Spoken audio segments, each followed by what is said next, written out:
Surprise! This week I'm filming 3 videos instead of just 1 or even 2. So talk about an awesome surprise this week. Well, unless you don't like my videos, then it is not an awesome surprise. And for that, I'm sorry. Not sorry? Okay, I'm Amanda, and I run the blog Matron Fangirl, where I review different television episodes every week. So this week, I have reviewed the crossover episode between Bones and Sleepy Hollow, as well as the episode Nimue from Once Upon a Time. Now I'm going to be reviewing the episode called Nanny Dearest from Criminal Minds. Now this episode definitely resonated with me because, well, before I get into that, basically, there's been this unsub that has been killing women once a year for the last 6 years, and this unsub's MO is he kidnaps nannies, and so he's been nicknamed the Nanny Killer, hence the episode Nanny Dearest. So he kidnaps nannies when they're watching the child that they're in charge of, and so he'll kidnap both of them, and within 24 hours he will return the child to either a hospital or a church, safe and sound, no harm whatsoever. They're completely fine. But the nannies, unfortunately, within about 2 weeks, and so on May 13th, they're found in a park bench, placed in a particular way, and they have been sexually assaulted, they have been burned with cigarettes, and they have been placed in scalding hot water in which they were drowned. So, not a very pleasant way to go, unfortunately, and so it's kind of very sad. So, this episode was also a little bit different from the others for the fact that they had one of this unsub's victims actually escaped and survived. And so, but the bad thing is that she was so traumatized by what happened, it's basically locked in her mind, and she's refusing to help whatsoever until another nanny and kid are kidnapped. Except this kid, it's already been past the 24 hours, it's 28 hours, and they have not found the kid. They've checked all hospitals, churches, anything like that, and the kid has not been found. And so they're worried, and so JJ and Morgan, they go to Seattle where this victim is, and they try to get her to talk about what happened, but she refuses to until the parents of the girl and employers of the nanny, they give a press conference, they speak, and seeing just how distraught and how broken down they are, that convinces this victim to come and try to do this new psychological interview thing. It's actually kind of cool, I have to admit. And they use that in order to unlock her memories from hidden inside her mind, and she's able to reveal details that help lead the team to finding the unsub.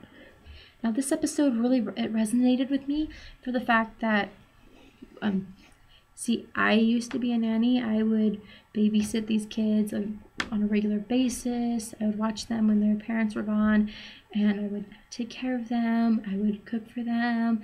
I would make sure they got to bed on time, give them baths.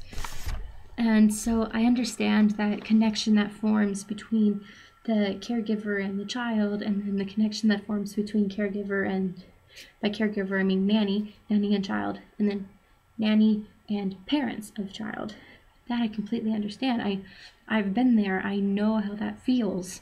And so we got to see, unfortunately, we got to see the unsub torturing one of the victims, and how he was torturing the victim is that he was threatening to harm the child, and he was saying that he would ask the nannies to say, tell him that they truly do not care about the child, that they are just pretending to care about the child for money, and if he says that, they'll be fine. But none of the nannies, I'm assuming the other nannies didn't say it. I know the one we got to see be tortured, she said that. So it's like people, I think people who have not been around children, they won't understand why this woman would allow herself to continue to be tortured, and why she wouldn't say yeah, I don't care about the kid, and then be freed. They probably wouldn't understand that, but since I've been, in her position, not as, being tortured by a crazy unsub, But being a nanny, like I said before, I understand that bond that forms between the nanny and the child. In my case, it was 2 kids. But I know that I would never, ever admit to not caring about these kids, because I do. And I would hate to see anything bad happen to them. And so, like, I probably would have said the same thing. I would not have said that I did not care about them. And so I understood that. And so this episode really hit home in that sense, that it tugged at my protective instincts, for lack of a better word, my maternal instincts, and how afraid I was for the kid, and then how that like I understood those loving, caring, it doesn't matter what happens to me so long as the kid's safe feelings. Those I understood what the nanny was saying, like I said, because I've been there. So I'm not in that position of being kidnapped and tortured by an unsub, but I've been in the having kids that I care about situation. So this episode really did hit home and resonate. So it was a really difficult episode to watch. And I have to give the I didn't catch who directed the episode, but whoever did and was filming the camera, they did this one shot that kind of just, it's okay. So I've been desensitized from watching Criminal Minds and CSI and Law and Order, from seeing a bunch of crime shows and violent shows. I've been desensitized to like a bunch of different stuff. So like seeing on TV, people getting killed on TV, okay, fine, whatever. Well, not, real life people, but, the characters being killed on TV, okay, whatever, I'm not so meh.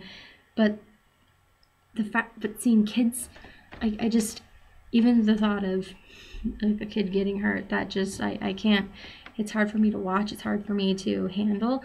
And so there was one particular shot when the team realized that the unsub had gone past the 24-hour mark. And they're like, okay, well, why has this unsub not released? The girl's name was Phoebe. The little girl, her name was Phoebe. I'm wondering why Phoebe hadn't been released. And they're trying to think of these different options. And then one of the characters, Rossi, he says, well, perhaps we should think of the obvious, meaning that the unsub had killed Phoebe.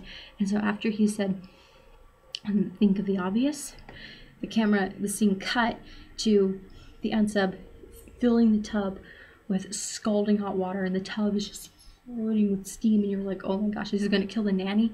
And then here he is carrying Phoebe and holding her over the tub, and I was just like, oh God, no, he did not just kill her. So that was just, he didn't. We find out that Phoebe reminded him so much of his sister, who had been he believed had been killed by his nanny. And from what we saw that scene in the show, I believe that his nanny didn't kill her per se, but should be charged with like negligence or something, because it was definitely neglect. I mean, you do not leave a little kid alone in the bathtub like that. It was just like, it wasn't even like one of those like small bathtubs. I mean, it was a huge bathtub, and the little girl was so small, and the nanny left her alone in there just to go. So that got me really, really mad. But that obviously upset the unsub, that the fact that, so he believed that the nanny actually killed his sister, and because Phoebe resembled his sister, he wasn't going to harm her. So that was a relief that Phoebe was safe. But yeah, this episode was very, very difficult to watch, in the sense that, like, I understood what the nanny was feeling, and it was just, yeah, it definitely resonated and got me thinking, what would I do if I were in that situation? Would I say that I didn't care about the kids? Would I say that I did care? And so it really got me thinking, what would I do in that situation? And it really, really makes you think. And which is one of the things I really love about this series, is that it makes you think. And it's not just, oh, okay, no, this is what happens. No, you have to form your own opinions. And it's just, it's cool. I think it's cool. And one of my favorite things about this series is just how it takes things that you can just, like, they have episodes in later seasons where they take things that you don't think can happen, but they show it in a way that does, and then they take things from current events. And so, like, when we've been having a lot of recent, like, planes being shot down, planes crashing, and so they did an episode about a plane crashing, similar to what's been all over the news, but they did it in a way so that, okay, you have to, so they present what's going on in the real world, put on the television show, so it's like an art imitates life. So I do like how the show does that, and so it's one of the things that I think they did really well in this episode too. So thank you for watching, and like I said in a previous video, I'm getting close to finals, and so I know next week is dead week, and the week after that is finals, so these next 2 weeks I probably won't be filming an episode, a review, so please, if you don't see anything, I apologize, but I do have to focus on finals. But the weeks after, I very well might be putting up another video, so until then, if you have finals coming up, good luck on your finals. Study hard, really study, and I think my biggest advice is definitely study, but take like 5 minutes to just take a break. So like I would recommend maybe just having like a bunch of video playlists, like a playlist of different 5-minute videos, and just study for about 30 minutes, take a break, play a 5-minute video, and then come back and study for another half hour. Just take a break or find somewhere quiet for you to study, or just listen to music in the background as you're to focus. So just find some place comfortable for you to study, and study, because finals are important. Okay, rant over. So good luck with your finals, study hard, and I shall see you guys next time I film a video.